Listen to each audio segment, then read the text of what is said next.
साथियों, आरजेडी कांग्रेस के इंडी गठबंधन को ना देश के संविधान की परवाह है और ना ही लोकतंत्र की परवाह है।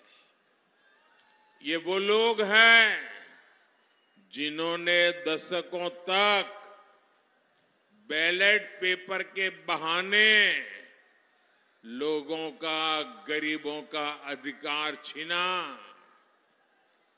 पोलिंग बूथ लूट लिए जाते थे, बैलेट पेपर लूट लिए जाते थे।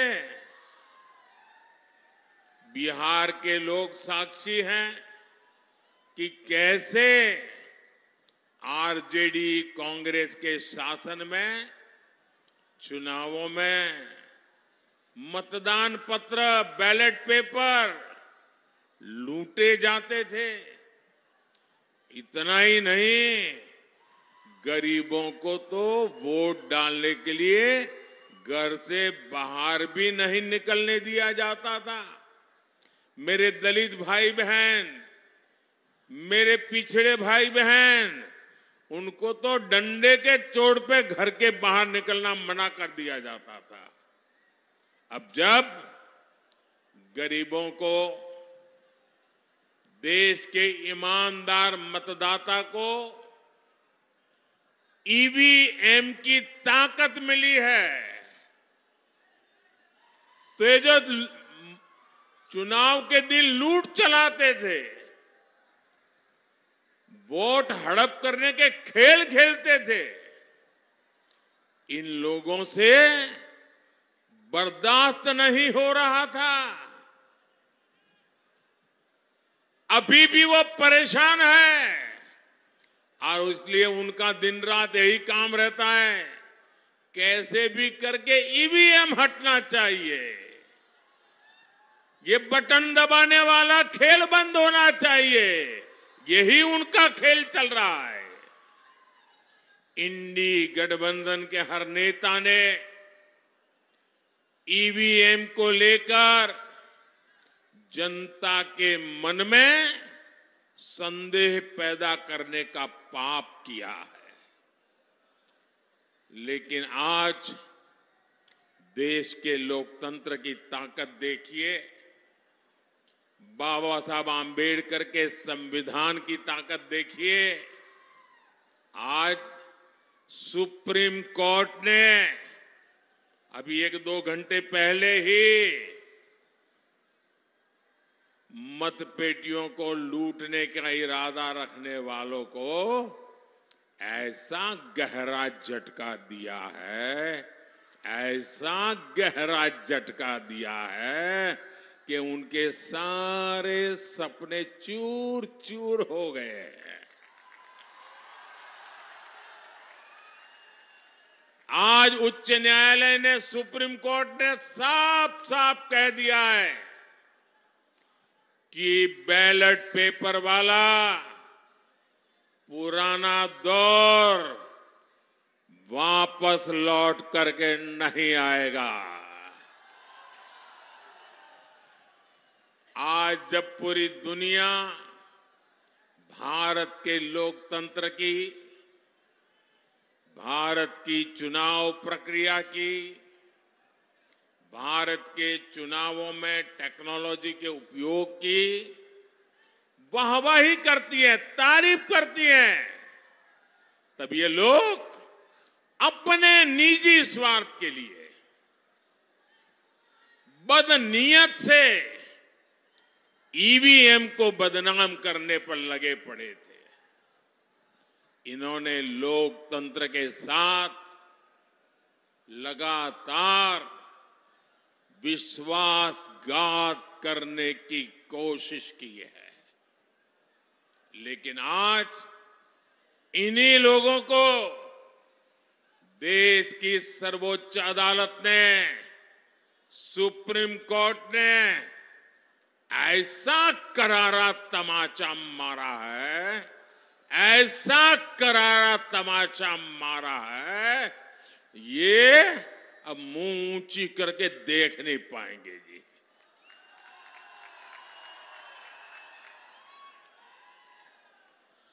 भाइयों बहनों, आज का दिन लोकतंत्र के लिए शुभ दिन है। आज का दिन लोकतंत्र के लिए विजय का दिन है। मेरे साथ मैं नारा बुलवाता हूं, बोलिए। मैं कहूंगा लोकतंत्र, आप कहे जिंदाबाद जिंदाबाद। लोकतंत्र, लोकतंत्र, लोकतंत्र। मैं दूसरा नारा बुलाता हूं, बाबा साहब आंबेडकर अमर रहे, अमर रहे। बाबा साहब आंबेडकर। इंडी गठबंधन के हर नेता को देश की जनता की माफी मांगनी चाहिए। माफी मांगनी चाहिए कि नहीं मांगनी चाहिए? माफी मांगनी चाहिए कि नहीं मांगनी चाहिए? साथियों, आज देश में राजनीति की दो मुख्य धाराएं बन गई हैं।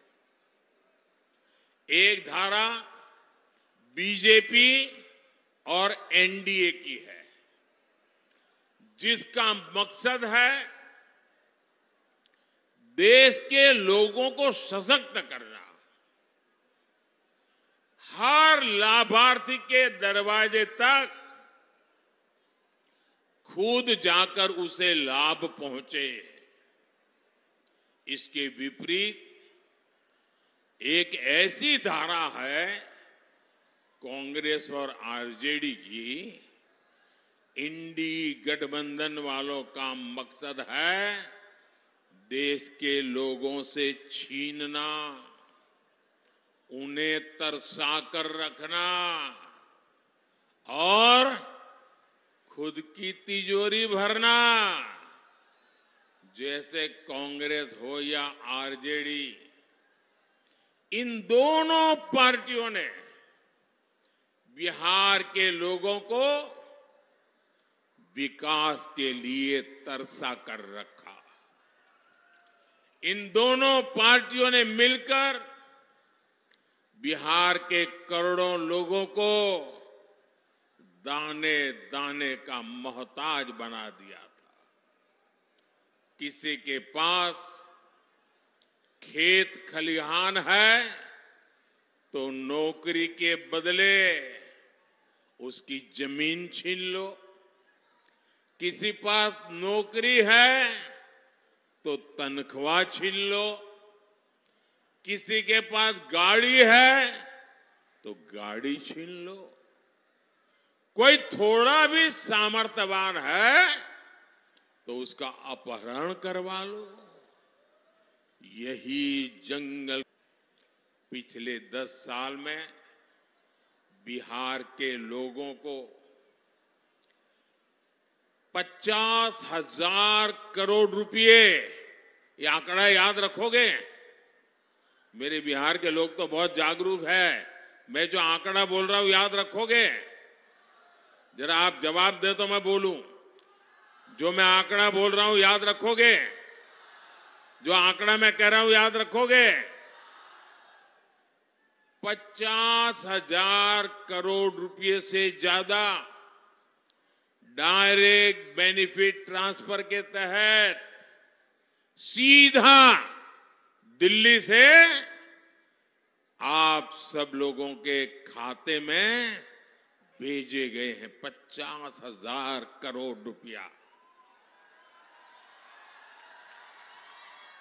अररिया और सुपौल के किसानों के बैंक खाते में पीएम किसान सम्मान निधि के 1,600 करोड़ रुपए जमा हुए हैं। कोई बिचौलिया नहीं, कोई रिश्वत नहीं, कोई कट नहीं, कोई चोरी नहीं, सीधा किसान के खाते में मोदी ने भेजा है। यहां अररिया और सुपौल दोनों जिलों में गरीबों को 3 लाख पक्के घर मिले हैं। 3 लाख पक्के घर। साथियों, बहनों बेटियों के जीवन को आसान बनाना, ये एनडीए की प्राथमिकता है।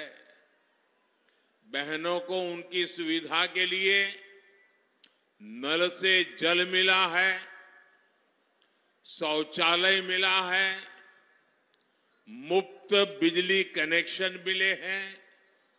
एनडीए सरकार की मुफ्त राशन की योजना ने हमारी माताओं, बहनों, बेटियों की बहुत बड़ी चिंता समाप्त कर दी है। 5 लाख रुपए तक के मुफ्त इलाज वाली आयुष्मान योजना बहनों, बेटियों के लिए नई संजीवनी बनाई है। भाइयों बहनों, हम लोग तो जानते हैं अपने परिवारों में, क्योंकि मैं भी तो आप ही की तरह बिल्कुल सामान्य परिवार से, गरीब परिवार में पैदा होकर के आया हूं, और इसलिए मैंने वो दुख दर्द क्या होता है ना, वो जी करके आया हूं। आपने भी वही देखा है। हमारे यहां परिवार में कोई मां बीमार हो जाए ना, गंभीर बीमारी हो, लेकिन वो घर में किसी को पता ही नहीं चलने देती। वो दुख सहन करती है, काम करती रहती है, लेकिन घर में किसी को पता नहीं चलने देती कि उसे इतनी बड़ी मुसीबत हो रही है। क्यों? कि मां के मन में विचार रहता है कि अगर बच्चों को, परिवार को पता चल जाएगा कि मुझे बीमारी है, तो वो मुझे अस्पताल ले जाएंगे, बहुत खर्चा होगा, ये बच्चे कर्ज कर देंगे, और मेरे मरने के बाद बच्चों को कर्ज में जीना पड़ेगा। मैं अपने बच्चों को कर्ज नहीं करने दूंगी, मैं बीमारी सहन कर लूंगी, अगर मौत जल्दी आएगा तो स्वीकार कर लूंगी, लेकिन मेरे बच्चों पर मैं कभी भी कर्ज नहीं होने दूंगी। और हमारे देश की माताएं, बहनें, कितना ही ज्यादा दर्द क्यों न हो, कितनी ही बड़ी बीमारी क्यों न हो, वो सहन करती रहती है। तब मेरे मन में विचार आया कि फिर इस बेटे का दिल्ली में बैठने का क्या मतलब है।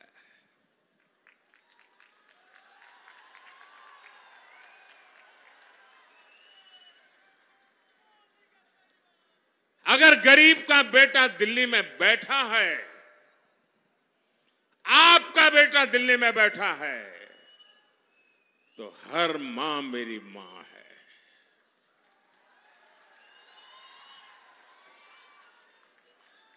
उसका दर्द, उसके स्वास्थ्य की चिंता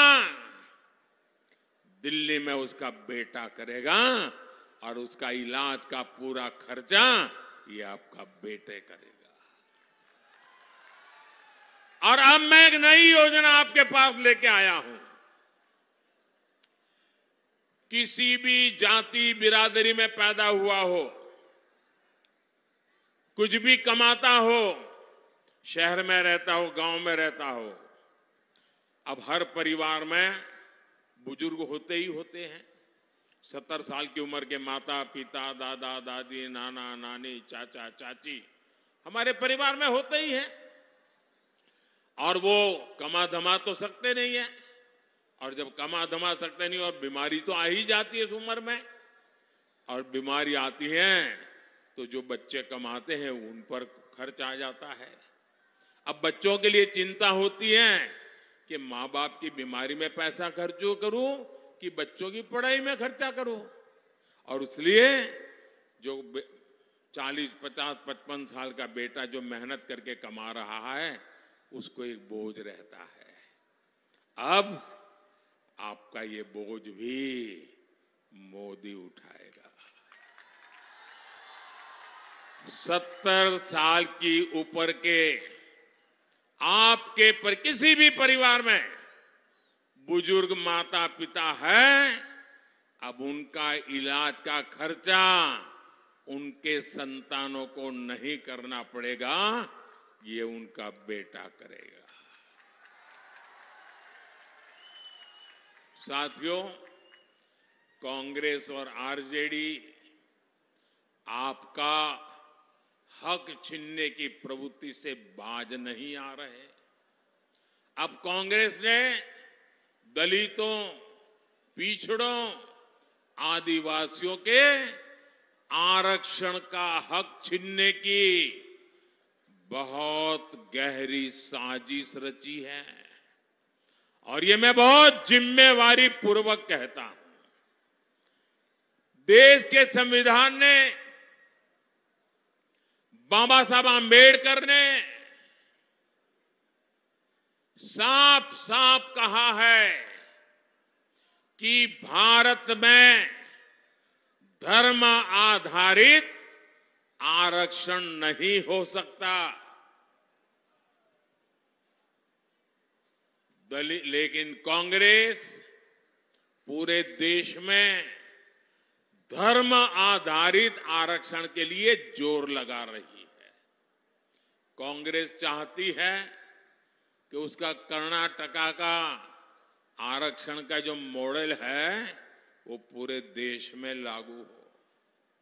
और ये कर्नाटका का आरक्षण का मॉडल क्या है, ये कर्नाटका का रिजर्वेशन का मॉडल क्या है, आप सब बिहार के मेरे भाइयों बहनों को मैं ध्यान से समझाना चाहता हूं। और जो लोग नहीं है ना, उनको भी मेरा वीडियो जरूर भेज देना, पूरे बिहार के घर घर में पहुंचा देना। मैं जरा बड़े दर्द और दुख के साथ, और आपकी चिंता है ना इसलिए मैं बात कहना चाहता हूं। कर्नाटका का मॉडल क्या है? कर्नाटका में कांग्रेस ने ये जो ओबीसी समाज को आरक्षण मिलता है, जो 27% का कोटा है, उसमें से चोरी करने का बहुत बड़ा खेल खेला है। उसमें से काट करके धर्म के आधार पर मुसलमानों को देने का षड्यंत्र किया है। अब सुप्रीम कोर्ट मना करे, संविधान मना करे, तो उन्होंने एक नई चालाकी की है और सभी के आंख में धूल झोंक करके, ओबीसी समाज की आंख में धूल झोंक करके पर्दे के पीछे उन्होंने खेल खेला है। उन्होंने क्या किया? रातों रात कर्नाटका में जितने भी मुसलमान समाज के लोग थे, कितने ही अमीर क्यों न हो, कितने ही पढ़े लिखे क्यों न हो, भले कोर्ट में जज बन करके बैठे हो, कोई भी हो, रातों रात उन्होंने एक कागज पे थप्पा मार करके उनको ओबीसी बना दिया, सबको ओबीसी बना दिया। अब परिणाम क्या हुआ? जो ओबीसी समाज के लिए 27% आरक्षण था, उसका बहुत बड़ा हिस्सा इनके खाते में चला गया और जिस ओबीसी समाज को आरक्षण मिला था, उनका हक सवालिया निशान में फंस गया।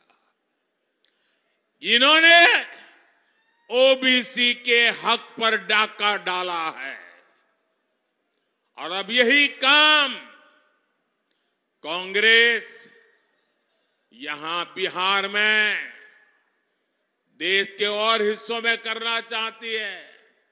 और यहां तो आरजेडी पूरी तरह उनका समर्थन कर रही है। आप मुझे बताइए, आरजेडी ने कांग्रेस के इस पाप के विरुद्ध में एक शब्द भी बोला है क्या? एक शब्द भी बोला है क्या? यानी यहां बिहार के हमारे जो कुर्मी भाई बहन हैं, कुशवाहा भाई बहन है, मंडल है, यादव है, निषाद है, कई सारी हमारी जातियां ओबीसी समाज में आती है और मैं खुद उसमें से आता हूं, इसलिए मुझे पता है कि हम लोगों की जिंदगी क्या है। ओबीसी जातियों का आरक्षण छीनकर कांग्रेस अपने चहेते वोट बैंक को देना चाहता है। मैं जरा मेरे बिहार के जागरूक नागरिकों से पूछना चाहता हूं, आप मुझे पूरी ताकत से जवाब देंगे? आप सब मुझे जवाब देंगे? जो पीछे खड़े हैं वो भी जवाब देंगे? जो इधर बैठे हैं वो भी जवाब देंगे? जो इतने दूर से मुझे देख नहीं पा रहे वो भी जवाब देंगे? क्या आप ओबीसी के आरक्षण को लूटने देंगे? क्या आप ओबीसी के आरक्षण पर डाका डालने देंगे? क्या आप अपना हक जाने देंगे? आज इनकी नजर ओबीसी के हक पर है, कल कांग्रेस आरजेडी इसी तरीके से एसटी एससी का हक भी छीनने का पाप करेगी। ये मैं आपको चेताना चाहता हूं।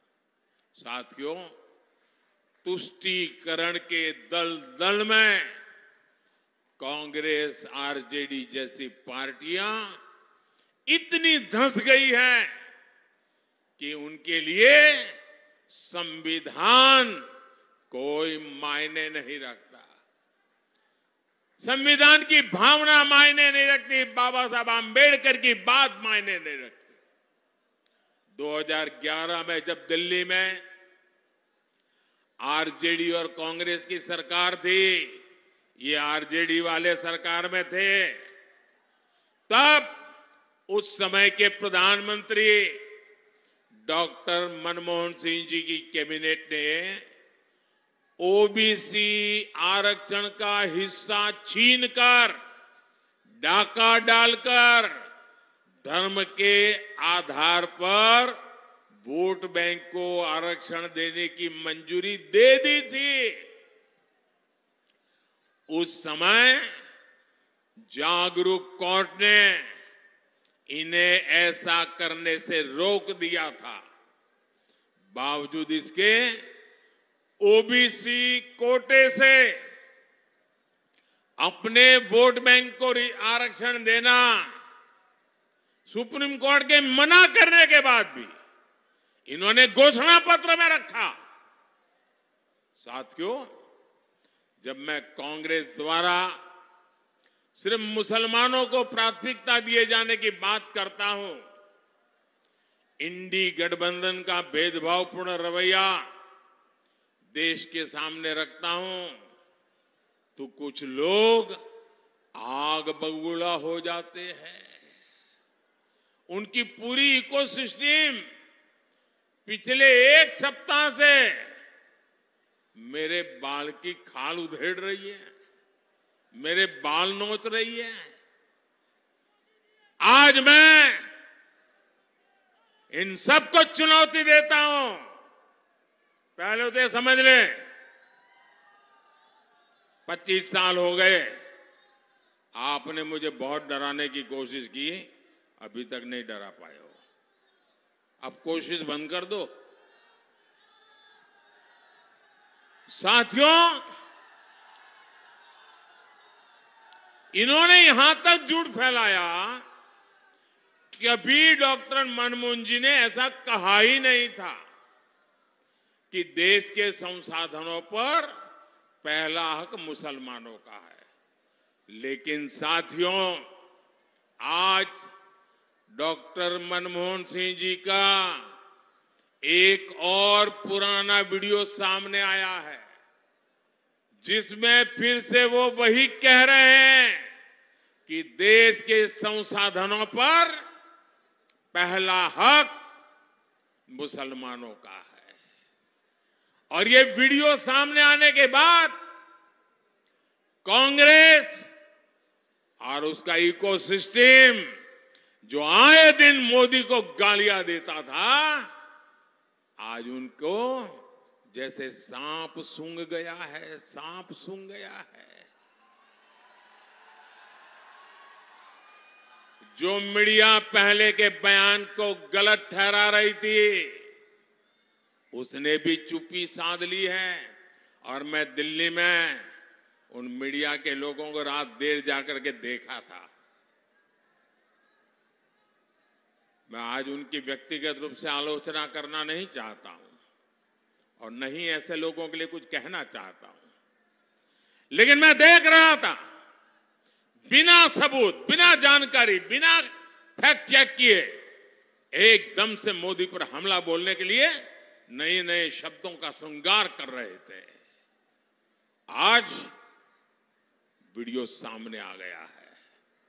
मेरा तो मीडिया से आग्रह है कि वो इस वीडियो, मनमोहन सिंह जी के वीडियो को देश को दिखाने की हिम्मत करें, जरा देश की जनता को जागरूक करें।